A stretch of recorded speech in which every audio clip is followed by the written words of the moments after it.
नमस्कार दोस्तों देश की इकोनॉमी पटरी पर नहीं है। अमेरिका की इकोनॉमी पटरी पर नहीं है। दुनिया के तमाम बड़े बड़े देशों के सामने इकोनॉमी को लेकर के जो संकट मौजूदा वक्त में है, उन तमाम परिस्थितियों के बीच एक दो नहीं बल्कि कई युद्ध चल रहे हैं। और उस युद्ध को लेकर के अमेरिका जितनी मदद यूक्रेन को कर चुका है, जितनी मदद वो इजराइल को लगातार कर रहा है, और इन तमाम परिस्थितियों के बीच भी व्यापारिक संबंध को रोके नहीं जा सकते हैं। इन तमाम बातों के बीच इजराइल जिस लिहाज से हमले दर हमले करते हुए लगातार यूनाइटेड नेशंस के बेस कैंप के ऊपर भी हमला करने से वो बिल्कुल भी चूक नहीं रहा है।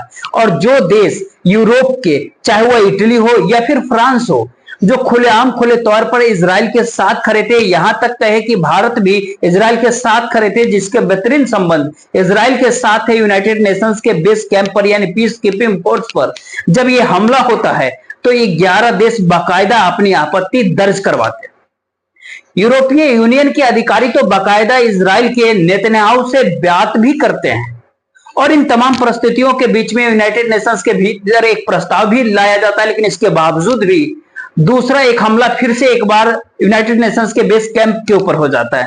और ये सवाल उसके बाद धीरे धीरे बड़ा होने लगता है कि क्या यूनाइटेड नेशंस की जरूरत, या फिर ये कहे कि पीस कीपिंग फोर्स, जिसके ऊपर दुनिया के कई बड़े बड़े देशों के सैनिकों की मौजूदगी होती है और वो शांति लाने के लिए उन तमाम जगहों के ऊपर तैनात किए जाते हैं जहां पर युद्ध की परिस्थिति पनप रही हो, दो देशों के बीच की स्थिति लगातार बिगड़ रही हो। वहीं पर पहली बार यूनाइटेड नेशंस के पीस कीपिंग फोर्स के ऊपर न केवल इजराइल हमला कर देता है, बल्कि यह कह के इजराइल इस बात का संदेश भी देता है कि अब इसकी जरूरत नहीं है, आप यहां पर से बोरिया बिस्तर समेट लीजिए, बांध लीजिए।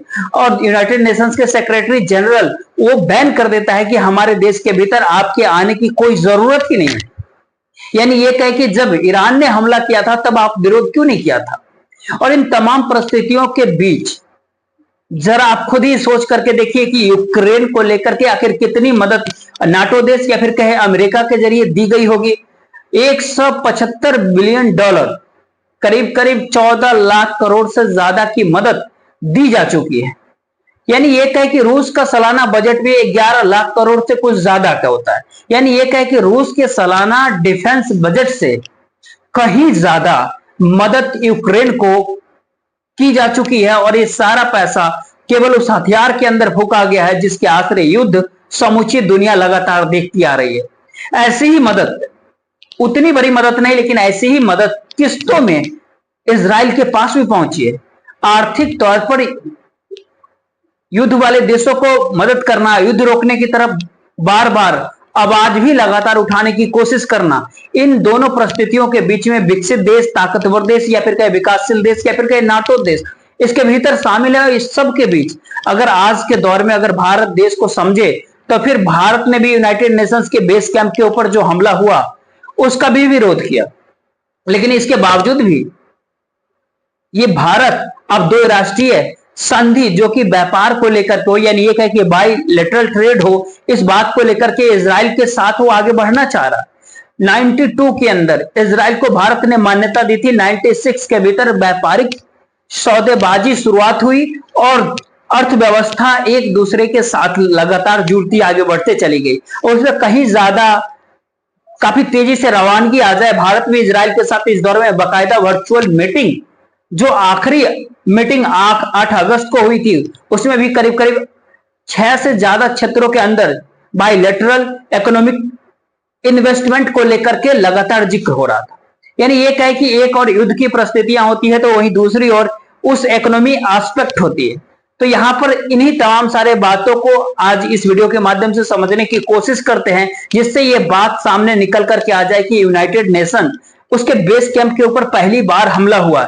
इस पहली बार का मतलब आप इस बात को भी समझ लीजिए, क्योंकि दरअसल जो यूनाइटेड नेशंस को लेकर के जो तमाम एक अलग से तैयार किया गया था United nation interim force in Lebanon, UNIF, ये दरअसल 1978 के अंदर इसका गठन किया गया था। यानी तब से लेकर के अब तक करीब 46 साल का समय हो गया और इनकी तैनाती और इसका इतिहास यही होता है कि दक्षिणी लेबनान के भीतर इनकी तैनाती की जा रही है और इजरायली हमले के बाद लेबनान के भीतर शांति स्थापित करने के उद्देश्य से यह तैनाती की जा रही है और संघर्ष नहीं हो इस बात की व्यवस्था की जा रही है। इसकी उम्र एक हिसाब से कहे तो 28 अगस्त 2024 को पूरी हो जानी थी, लेकिन सवाल है कि इस समय में जो हमलों का दौर लगातार शुरू हो गया और यूनाइटेड नेशंस के इस बेस कैंप को भी लगातार निशाना बनाया गया, उसके बाद तो दुनिया के सामने बिल्कुल एक नई तरह की तस्वीर उभर करके सामने निकल करके आ चुकी है।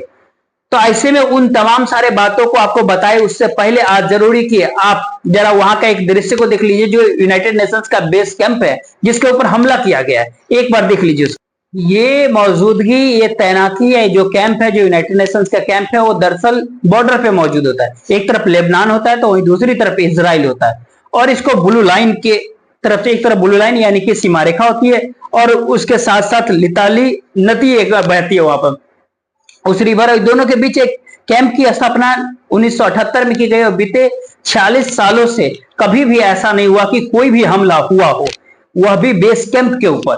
यानी ये कहे कि एक बार हुआ, 11 देशों ने इस बात की आपत्ति जताई जिसमें बाकायदा इटली जो खुल करके इजराइल का समर्थन करते रहे, मिलोनी वहां के जो प्राइम मिनिस्टर होते हैं वो भी खुल करके इस समय में जो भी समर्थन किया इस पर उन्होंने आपत्ति जताई। उन्होंने आगे बताया कि ऐसा नहीं करना चाहिए और इन तमाम बातों के बीच यूनाइटेड नेशंस अपने तौर पर जिन तमाम प्रस्तावों को सामने लेकर के आया उसको एक सिरे से इजराइल ने यह बात कह करके खारिज कर दिया कि दरअसल उनकी मौजूदगी, यानी ये कह के यूनाइटेड नेशंस की मौजूदगी तले ही हिजबुल्लाह ने अपनी फौज को काफी मजबूत किया, वहीं से वो हमला कर दिया, इजराइल का साथ लिया। यानी ये कह कि एक शिल्ड के तौर पर हिजबुल्लाह के लिए यूनाइटेड नेशंस का एक कैंप है। तो हम इस बात को नहीं आज देखने कि इस कैंप की मौजूदगी दरअसल होनी ही नहीं चाहिए, यहां से इसको आप हटा दीजिए, इस तरह की बातें। और इसी के साथ उन्होंने इस बात का ऐलान कर दिया कि यूनाइटेड नेशन ने इससे पहले वहां के सेक्रेटरी जनरल ने आखिर क्यों नहीं ईरान का विरोध किया था जब उसने हमला किया था। अब इस बात को जरा समझने की परिस्थिति में एक बात समझिए कि कल ही हिजबुल्लाह ने इजराइल के हाई फाई इलाके के भीतर कोलानी मिलिट्री बेस के ऊपर एक हमला कर दिया था। वहां पर 4 आईडीएफ के सैनिक मारे गए जो इजरायली डिफेंस फोर्स के सैनिक होते हैं। एक करीब यहां पर इजराइल ने आज सुबह ही एक सेंट्रल गाजा के एक स्कूल के ऊपर स्ट्राइक किया, 100 से अधिक लोग वहां पर भी मार दिए गए। यानी ये जानकारी निकल करके आ रही है, हालांकि शुरुआती समय में ये बात कहा गया केवल 22 लोग ही मारे गए। सवाल कई होते हैं लेकिन ये हमला कैसे कर दिया गया जबकि एयर शील्ड काम करती है इजराइल के भीतर, और ये हमला ड्रोन के जरिए किया गया। तो फिर अमेरिका ने बिना देर किए वहां पर मतलब एक terminal high altitude area defence करके होता है, उसकी निगरानी के लिए 100 अमेरिकी सैनिकों के साथ इस एयर डिफेंस को वहां पर तैनात कर दिया। ये दरअसल अमेरिका ने इससे पहले दक्षिण कोरिया के भीतर तैनात किया हुआ है, गोवा में मतलब ओमानिया में तैनात हुआ, कई तमाम जगहों पर हवाई में तैनात किया हुआ, यूए में तैनात किया हुआ, तुर्की में तैनात किए हुआ है। तो इस तरह की बात है। तो अब यहाँ पर भी इसकी तैनाती होगी। तो ये संदेश अपने आप में बहुत साफ है कि अमेरिका आगे इस रूप में देख रहा है कि अब यहाँ पर कोई हमला दोबारा ना हो।